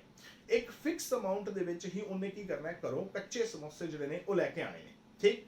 ਉਹਨੇ ਕੀ ਕਰਨਾ ਹੈ, ਉਹਨੇ ਹੀ ਸਮੋਸੇ ਬਣਾ ਕੇ ਵੇਚਣੇ ਨੇ। ਠੀਕ? ਉਹਨੇ ਅੱਜ ਤੋਂ 20 ਸਾਲ ਪਹਿਲਾਂ ਉਹ ਜਿੰਨੇ ਸਮੋਸੇ ਬਣਾਉਂਦਾ ਸੀ ਅੱਜ ਵੀ ਉਹ ਉਨੇ ਹੀ ਸਮੋਸੇ ਬਣਾਉਂਦਾ ਹੈ, ਉਸ ਤੋਂ ਜ਼ਿਆਦਾ ਬਣਾਉਂਦਾ ਨਹੀਂ। ਸ਼ਾਮ ਨੂੰ 4 ਵਜੇ ਕੀ ਕਰਨਾ ਹੈ, ਦੁਕਾਨ ਨੂੰ ਮਾਰਨਾ ਹੈ ਤਾਲਾ ਤੇ ਘਰੇ ਚਲਾ ਜਾਣਾ ਹੈ। ਮਤਲਬ ਅਗਰ ਤੁਸੀਂ 4 ਵਜੇ ਤੋਂ ਬਾਅਦ ਉਸ ਬੰਦੇ ਦੀ ਦੁਕਾਨ ਤੋਂ ਸਮੋਸੇ ਖਾਣੇ ਨੇ, ਤੁਸੀਂ ਖਾ ਹੀ ਨਹੀਂ ਸਕਦੇ। ਮਤਲਬ ਲੋਕਾਂ 'ਚ ਕੀ ਕੀਤਾ, ਉਹਨੇ ਕ੍ਰੇਜ਼ ਬਣਾਤਾ ਕਿ ਲੋ ਜੀ ਦੇਸ ਰਾਜ ਦੇ ਸਮੋਸੇ, ਉਹਦਾ ਨਾਮ ਹੈ ਦੇਸ ਰਾਜ। ਤਾਂ ਦੇਸ ਰਾਜ ਦੇ ਸਮੋਸੇ ਜਿਹੜੇ ਨੇ ਉਹ ਬੜੇ ਮਸ਼ਹੂਰ ਨੇ ਜੀ। ਕਿਉਂ ਮਸ਼ਹੂਰ ਨੇ ਜੀ? ਪਤਾ 4 ਤੋਂ ਬਾਅਦ ਮਿਲਣੇ ਕਿਉਂ ਨਹੀਂ ਹੈਗੇ। ਉਹਨੇ ਕੀ ਕੀਤਾ, ਆਦੀ ਜਿਹੜੀ ਵਸਤੂ ਦੀ ਪੂਰਤੀ ਹੈ ਉਹ ਇੱਕ ਫਿਕਸ ਕਰਤੀ ਵੀ ਇਸ ਤੋਂ ਵੱਧ ਮੈਂ ਪੂਰਤੀ ਕਰਨੀ ਨਹੀਂ, ਇਸ ਤੋਂ ਵੱਧ ਮੈਂ ਸਮੋਸੇ ਬਣਾਣੇ ਨਹੀਂ। ਮੰਨ ਲਓ ਰਾਤ ਨੂੰ 9 ਵਜੇ ਤੱਕ ਬੈਠਾ ਰਵੇ, ਠੀਕ ਹੈ, ਸਵੇਰੇ 8 ਵਜੇ ਆ ਜਾਵੇ, ਰਾਤੀ 9 ਵਜੇ ਤੱਕ ਬੈਠਾ ਰਵੇ, ਲੋਕਾਂ 'ਚ ਉਹਦੇ ਸਮੋਸਿਆਂ ਦਾ ਕ੍ਰੇਜ਼ ਹੀ ਖਤਮ ਹੋ ਜਾਏਗਾ। ਲੋਕਾਂ ਨੂੰ ਲੈ ਸਮੋਸੇ ਦੇਸ ਰਾਜ ਜਦੋਂ ਮਰਜ਼ੀ ਲੈ ਲਓ ਜਾ ਕੇ। ਹੁਣ ਪਤਾ ਹੈ ਵੀ ਜੇ ਹੁਣ ਸਮੋਸੇ ਖਾਣੇ ਨੇ ਤਾਂ 4 ਵਜੇ ਤੋਂ ਬਾਅਦ ਤਾਂ ਤੁਹਾਨੂੰ ਮਿਲਣੇ ਹੀ ਕੋਈ ਨਹੀਂ, ਭਾਵੇਂ ਗਰਮੀਆਂ ਨੇ ਭਾਵੇਂ ਸਰਦੀਆਂ ਨੇ। 4 ਵਜੇ ਉਹਦੀ ਦੁਕਾਨ ਨੂੰ ਤਾਲਾ ਵੱਜ ਜਾਣਾ, ਉਹਨੇ ਆਦੇ ਘਰੇ ਚਲਾ ਜਾਣਾ। ਠੀਕ ਹੈ? ਤਾਂ ਕੀ ਹੋਇਆ, ਉਹਨੇ ਆਦੀ ਵਸਤੂ ਨੂੰ ਸ਼ਾਨੋ ਸ਼ੌਕਤ ਦੀ ਵਸਤੂ ਬਣਾਤਾ, ਲੋਕਾਂ 'ਚ ਕੀ ਕੀਤਾ, ਕ੍ਰੇਜ਼ ਪੈਦਾ ਕਰਤਾ ਆਦੇ ਸਮੋਸਿਆਂ ਦਾ। ਕੀ ਹੋਇਆ, ਇਹ ਵੀ ਪੂਰਤੀ ਦੇ ਨਿਯਮ ਦਾ ਅਪਵਾਦ ਹੈ। ਮਤਲਬ ਉਹ ਕੀਮਤ ਦੇ ਵਧਣ ਤੇ ਵੀ ਆਦੀ ਵਸਤੂ ਦੀ ਪੂਰਤੀ ਜਿਹੜੀ ਹੈ ਉਹਨੂੰ ਨਹੀਂ ਬਤਾਏਗਾ। ਤਾਂ ਇਹ ਕੀ ਨੇ, ਇਹ ਪੂਰਤੀ ਦੇ ਨਿਯਮ ਦੇ ਅਪਵਾਦ ਨੇ। ਅਪਵਾਦ ਦੇ ਵਿੱਚ ਕੀ ਚੀਜ਼ ਯਾਦ ਰੱਖਣੀ ਹੈ? ਯਾਦ ਇਹ ਰੱਖਣਾ ਹੈ ਕਿ ਕੀ ਹੋਏਗਾ, ਅਪਵਾਦ ਦੇ ਵਿੱਚ ਆਪਾਂ ਉਹਨਾਂ ਚੀਜ਼ਾਂ ਨੂੰ ਸ਼ਾਮਿਲ ਕਰਾਂਗੇ ਜਿਨ੍ਹਾਂ ਦੇ ਉੱਪਰ ਪੂਰਤੀ ਦਾ ਨਿਯਮ ਲਾਗੂ ਨਹੀਂ ਹੁੰਦਾ। ਮਤਲਬ ਕੀਮਤ ਦੇ ਵਧਣ ਤੇ ਪੂਰਤੀ ਨਹੀਂ ਵੱਧਦੀ, ਕੀਮਤ ਦੇ ਘਟਣ ਤੇ ਪੂਰਤੀ ਨਹੀਂ ਘਟਦੀ। ਤੈਨੂੰ ਆਪਾਂ ਅਪਵਾਦ ਜਿਹੜਾ ਹੈ ਉਹ ਕਹਿ ਸਕਦੇ ਹਾਂ। ਇਸ ਤੋਂ ਬਾਅਦ ਆਪਾਂ ਗੱਲ ਕਰਦੇ ਹਾਂ ਪੂਰਤੀ ਦੇ ਨਿਯਮ ਦੇ ਨਾਲ ਸੰਬੰਧਿਤ ਇੱਕ ਹੋਰ ਟੌਪਿਕ ਦੀ। ਦੇਖੋ ਆਮ ਤੌਰ ਤੇ ਕੀ ਹੁੰਦਾ ਹੈ, ਆਪਣੇ ਕੋਲ ਨਾ ਦੋ ਚੀਜ਼ਾਂ ਆਂਦੀਆਂ ਨੇ। ਇੱਕ ਜਿਹੜੀ ਚੀਜ਼ ਹੈ ਉਹਨੂੰ ਆਪਾਂ ਕਹਿੰਦੇ ਹਾਂ ਪੂਰਤੀ। 4 ਵਰਡ ਨੇ, ਮੈਂ 4 ਵਰਡ ਲਿਖਣ ਲੱਗਾ। ਇੱਕ ਹੁੰਦਾ ਹੈ ਉਹਨੂੰ ਆਪਾਂ ਕਹਿੰਦੇ ਹਾਂ ਪੂਰਤੀ ਵਿੱਚ ਵਿਸਥਾਰ। ਇਧਰ ਸਾਹਮਣੇ ਲਿਖਣ ਲੱਗਿਆ ਪੂਰਤੀ ਵਿੱਚ ਵਾਧਾ। ਇੱਥੇ ਆਂਦਾ ਆਪਣੇ ਕੋਲ ਪੂਰਤੀ ਵਿੱਚ ਸੰਕੁਚਨ। ਇਧਰ ਲਿਖਣ ਲੱਗਿਆ ਪੂਰਤੀ ਵਿੱਚ ਕਮੀ। ਠੀਕ? ਹੁਣ ਤੁਹਾਨੂੰ ਅਗਰ ਇਹ ਦੇਖੇ ਲੱਗ ਰਿਹਾ ਹੋਏਗਾ, ਦੇਖੇ ਕਿੱਥੇ ਲੱਗ ਰਿਹਾ, ਮੰਗ ਦੇ ਬਾਰੇ ਚੈਪਟਰ 'ਚ ਕੀਤਾ ਸੀ। ਮੰਗ ਵਿੱਚ ਵਿਸਥਾਰ, ਮੰਗ ਵਿੱਚ ਵਾਧਾ, ਮੰਗ ਵਿੱਚ ਸੰਕੁਚਨ, ਮੰਗ ਵਿੱਚ ਕਮੀ। ਸੇਮ ਉਹੀ ਚੀਜ਼ ਕਰਨ ਜਾ ਰਹੇ ਹਾਂ। ਬਸ ਹੁਣ ਕਰਨਾ ਕੀ ਹੈ, ਉਸ ਚੀਜ਼ ਨੂੰ ਆਪਾਂ ਪੂਰਤੀ ਦੇ ਹਿਸਾਬ ਨਾਲ ਵੇਖਾਂਗੇ। ਮਤਲਬ ਪਹਿਲਾਂ ਆਪਾਂ ਮੰਗ ਵਿੱਚ ਵਿਸਥਾਰ, ਮੰਗ ਵਿੱਚ ਵਾਧਾ, ਮੰਗ ਵਿੱਚ ਸੰਕੁਚਨ, ਮੰਗ ਵਿੱਚ ਕਮੀ ਕੀਤਾ ਸੀ। ਹੁਣ ਆਪਾਂ ਕਰਾਂਗੇ ਪੂਰਤੀ ਵਿੱਚ ਵਿਸਥਾਰ, ਪੂਰਤੀ ਵਿੱਚ ਵਾਧਾ, ਪੂਰਤੀ ਵਿੱਚ ਸੰਕੁਚਨ, ਪੂਰਤੀ ਵਿੱਚ ਕਮੀ। ਤਾਂ ਆਪਾਂ ਆਮ ਤੌਰ ਤੇ ਕੀ ਹੁੰਦਾ, ਜਿਵੇਂ ਮੰਗ ਵਾਲੇ ਚੈਪਟਰ 'ਚ ਵੀ ਇਹ ਚੀਜ਼ ਨੂੰ ਗੱਲ ਕਲੀਅਰ ਕੀਤੀ ਸੀ ਵੀ ਆਪਾਂ ਇਹਨਾਂ 4 ਚੀਜ਼ਾਂ 'ਚ ਨਾ ਕਨਫਿਊਜ਼ ਹੋ ਜਾਂਦੇ ਆ। ਠੀਕ ਹੈ? ਜਿਹੜਾ ਤਾਂ ਪੂਰਤੀ 'ਚ ਵਿਸਥਾਰ ਤੇ ਪੂਰਤੀ ਵਿੱਚ ਸੰਕੁਚਨ ਹੈ, ਇਹਨੂੰ ਆਪਾਂ ਕਹਿੰਦੇ ਹਾਂ movement along a supply curve। ਠੀਕ ਹੈ? ਇਹਨਾਂ ਆਪਾਂ ਕੀ ਕਹਿੰਦੇ ਆ, movement along a supply curve। ਜਿਹੜਾ ਪੂਰਤੀ ਵਿੱਚ ਵਾਧਾ ਤੇ ਪੂਰਤੀ 'ਚ ਕਮੀ ਹੈ ਇਹਨੂੰ ਆਪਾਂ ਕਹਿੰਦੇ ਹਾਂ shifts in supply curve।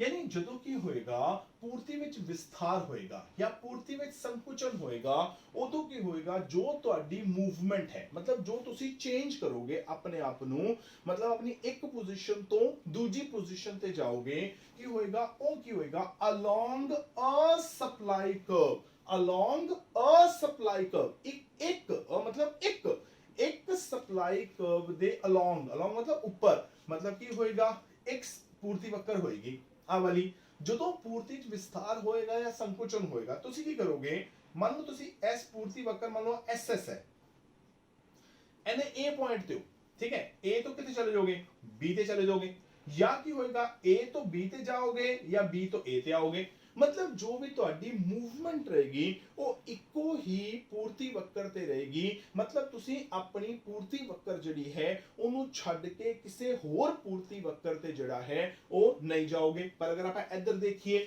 ਉਹ ਕਹਿੰਦੇ ਜਦੋਂ ਪੂਰਤੀ ਵਿੱਚ ਵਾਧਾ ਹੋਏਗਾ ਜਾਂ ਪੂਰਤੀ ਵਿੱਚ ਜਿਹੜੀ ਕਮੀ ਹੋਏਗੀ ਉਹਦੇ ਕਰਕੇ ਕੀ ਹੋਏਗਾ शिफ्ट इन सप्लाई कर्व ਪੂਰਤੀ ਵਕਰ ਦੇ ਵਿੱਚ ਬਦਲਾਵ ਪੂਰਤੀ ਵਕਰ ਚ ਸ਼ਿਫਟ ਹੋ ਜਾਓਗੇ मतलब अगर मैं कहां भी तुसी शुरुआत दे विच मान लो SS पूर्ति वक्र ते हैगे हो जदों ता वाधा होएगा जदों कमी होएगी की होएगा या ता तुसी इधर आ जाओगे S1 ते या इधर चले जाओगे S2 ਤੇ ਯਾਨੀ ਇਹਦੇ ਚ ਕੀ ਹੋਏਗਾ ਜਦੋਂ ਪੂਰਤੀ ਚ ਵਾਧਾ ਜਾਂ ਪੂਰਤੀ ਚ ਕਮੀ ਹੋਏਗੀ ਤੁਸੀਂ ਇੱਕ ਪੂਰਤੀ ਵਕਰ ਤੇ ਨਹੀਂ ਰਹੋਗੇ ਬਲਕਿ ਤੁਹਾਡੀ ਜਿਹੜੀ ਸਪਲਾਈ ਕਰਵ ਹੈ ਜਿਹੜੀ ਪੂਰਤੀ ਵਕਰ ਹੈ ਉਹ ਕੀ ਹੋ ਜਾਏਗਾ ਸ਼ਿਫਟ ਹੋ ਜਾਏਗੀ ਸ਼ਿਫਟ ਹੋਣ ਦਾ ਮਤਲਬ ਕੀ ਹੈ ਵੀ ਆਦੀ ਪਹਿਲਾਂ ਵਾਲੀ ਸਥਿਤੀ ਤੋਂ ਜਿਹੜਾ ਬਦਲ ਜਾਏਗੀ ਹੁਣ ਕਿਵੇਂ ਹੋ ਸਕਦਾ ਹੈ ਵੀ ਜਿਹੜੀ ਤੁਹਾਡੀ ਪੂਰਤੀ ਵਕਰ ਹੈ ਮੈਂ ਬੋਲਿਆ ਪਹਿਲਾਂ ਵਾਲੀ ਸਥਿਤੀ ਸ਼ੁਰੂਆਤ ਚ ਕੀ ਹੈ SS है मैं कहूं तो बदल जाएगी मतलब की होएगा या तो तुसी उनदे तो सज्जे पासे चले जाओगे या की होएगा उनदे तो खब्बे पासे चले जाओगे ਤਾਂ ਇਹ ਕਿਉਂ ਹੁੰਦਾ ਹੈ ਜਿਹੜਾ ਪੂਰਤੀ ਚ ਵਿਸਥਾਰ ਪੂਰਤੀ ਚ ਸੰਕੁਚਨ ਹੁੰਦਾ ਹੈ ਜਾਂ ਪੂਰਤੀ ਚ ਵਾਧਾ ਪੂਰਤੀ ਚ ਕਮੀ ਹੁੰਦੀ ਹੈ ਇਹ ਐਕਚੁਅਲੀ ਕਿਉਂ ਹੁੰਦੇ ਨੇ ਇਹਨਾਂ ਦੇ ਪਿੱਛੇ ਕਾਰਨ ਕੀ ਨੇ ਆਪਾਂ ਉਹ ਕਾਰਨ ਜਿਹੜੇ ਨੇ ਉਹ ਡਿਸਕਸ ਕਰਨੇ ਨੇ ਹੁਣ ਉਹ ਕਾਰਨ ਕੀ ਹੋ ਸਕਦੇ ਨੇ ਅਗਰ ਆਪਾਂ ਬਹੁਤ ਹੀ ਸਿੰਪਲ ਲੌਜੀਕ ਲੈ ਕੇ ਚੱਲੀਏ ਤਾਂ ਜਿਵੇਂ ਆਪਾਂ ਮੰਗ ਦੇ ਵਿੱਚ ਗੱਲ ਕੀਤੀ ਸੀ कि ਮੰਗ ਨੂੰ ਪ੍ਰਭਾਵਿਤ ਕਰਨ ਵਾਲੇ ਜਾਂ ਮੰਗ ਨੂੰ ਨਿਰਧਾਰਿਤ ਕਰਨ ਵਾਲੇ ਬਹੁਤ ਸਾਰੇ ਤੱਤ ਹੁੰਦੇ ਨੇ ਉਵੇਂ ਇਹ ਸੇਮ ਚੀਜ਼ ਜਿਹੜੀ ਹੈ ਉਹ ਆਪਾਂ ਪੂਰਤੀ ਦੇ ਵਿੱਚ ਕੀਤੀ ਵੀ ਪੂਰਤੀ ਨੂੰ ਪ੍ਰਭਾਵਿਤ ਕਰਨ ਵਾਲੇ ਤੇ ਪੂਰਤੀ ਨੂੰ ਨਿਰਧਾਰਿਤ ਕਰਨ ਵਾਲੇ ਬਹੁਤ ਸਾਰੇ ਤੱਤ ਹੁੰਦੇ ਨੇ ਜਿਨ੍ਹਾਂ ਵਿੱਚ ਕੀ ਹੋਏਗਾ ਵਸਤੂ ਦੀ ਆਵਦੀ ਕੀਮਤ ਹੋਏਗੀ ਨੰਬਰ 2 ਸੰਬੰਧਿਤ ਵਸਤੂਆਂ ਦੀਆਂ ਕੀਮਤਾਂ ਹੋਣਗੀਆਂ ਉਹਦੇ ਵਿੱਚ ਪੂਰਕ ਵਸਤੂ ਦੀ ਕੀਮਤ ਹੋਏਗੀ ਸਥਾਨਾਪਨ ਵਸਤੂ ਦੀ ਕੀਮਤ ਹੋਏਗੀ ਫਰਮਾਂ ਦੀ ਗਿਣਤੀ ਹੋਏਗੀ ਫਰਮਾਂ ਦਾ ਉਦੇਸ਼ ਹੋਏਗਾ ਸਰਕਾਰ ਦੀ ਨੀਤੀ ਹੋਏਗੀ ਉਤਪਾਦਨ ਦੇ ਸਾਧਨਾਂ ਦੀ ਮੌਜੂਦਗੀ ਹੋਏਗੀ ਉਤਪਾਦਨ ਦੇ ਸਾਧਨਾਂ ਦੀ ਕੀਮਤ ਹੋਏਗੀ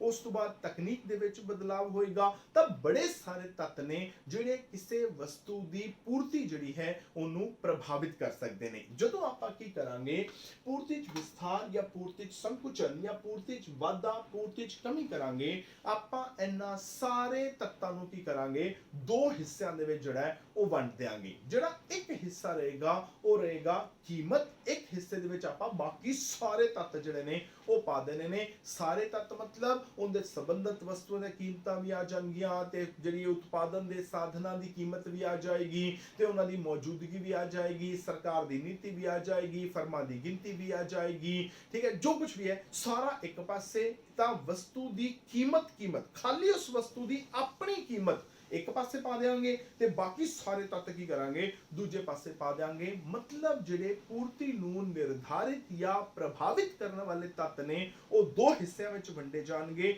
ਇੱਕ ਪਾਸੇ ਸਿਰਫ ਉਸ ਵਸਤੂ ਦੀ ਆਪਣੀ ਕੀਮਤ ਹੋਏਗੀ ਇੱਕ ਪਾਸੇ ਬਾਕੀ ਸਾਰੇ ਤੱਤ ਹੋਣਗੇ ਯਾਨੀ ਹੁਣ ਅਗਰ ਪੂਰਤੀ ਬਦਲੇਗੀ ਤਾਂ ਕਿਸ ਕਰਕੇ ਬਦਲੇਗੀ ਜਾਂ ਤਾਂ ਉਸ ਵਸਤੂ ਦੀ ਆਪਣੀ ਕੀਮਤ ਕਰਕੇ ਬਦਲੇਗੀ ਜਾਂ ਬਾਕੀ ਤੱਤਾਂ ਕਰਕੇ ਬਦਲੇਗੀ ਹੁਣ ਧਿਆਨ ਨਾਲ ਸੋਚੋ ਮੈਂ ਬੋਲਿਆ ਜਦੋਂ ਮੈਂ ਜਾਂ ਬੋਲ ਰਿਹਾ ਹਾਂ ਇਹਦਾ ਮਤਲਬ ਕੀ ਹੈ ਵੀ ਜਦੋਂ ਮੈਂ ਪੂਰਤੀ ਨੂੰ ਬਦਲਾਵਾਂਗਾ ਕਿੰਦੇ ਕਰਕੇ ਕੀਮਤ ਕਰਕੇ ਤਾਂ ਜਿਹੜਾ ਦੂਜਾ ਹਿੱਸਾ ਸੀ ਨਾ ਜਿਹਦੇ ਵਿੱਚ ਮੈਂ ਬਾਕੀ ਸਾਰੇ ਤੱਤ ਪਾਏ ਸੀ ਉਹਨੂੰ ਮੈਂ ਸਥਿਰ ਮੰਨ ਲਾਂਗਾ। ਜਦੋਂ ਮੈਂ ਪੂਰਤੀ ਨੂੰ ਬਦਲਵਾਵਾਂਗਾ ਬਾਕੀ ਤੱਤਾਂ ਕਰਕੇ ਯਾਨੀ ਦੂਜੇ ਹਿੱਸੇ ਕਰਕੇ ਤਾਂ ਮੈਂ ਕੀਮਤ ਨੂੰ ਸਥਿਰ ਮੰਨ ਲਾਂਗਾ। ਤਾਂ ਇਹਦੇ ਤੋਂ ਹੀ ਆਪਣੀਆਂ ਚਾਰ ਧਾਰਨਾਵਾਂ ਜਿਹੜੀਆਂ ਨੇ ਉਹ ਪੈਦਾ ਹੋਣਗੀਆਂ, ਪੂਰਤੀ 'ਚ ਵਿਸਥਾਰ, ਪੂਰਤੀ ਸੰਕੁਚਨ, ਪੂਰਤੀ 'ਚ ਵਾਧਾ, ਪੂਰਤੀ 'ਚ ਕਮੀ। ਤਾਂ ਇਹ ਚਾਰ ਧਾਰਨਾਵਾਂ ਜਿਹੜੀਆਂ ਨੇ ਉਹ ਆਪਣੇ ਅਗਲੇ ਲੈਕਚਰ ਦਾ ਟੌਪਿਕ ਰਹਿਣਗੀਆਂ। ਤਾਂ ਮਿਲਦੇ ਆ ਆਪਣੇ ਅਗਲੇ ਲੈਕਚਰ ਦੇ ਵਿੱਚ। Till then it's good bye from my side. Thank you very much and all the best.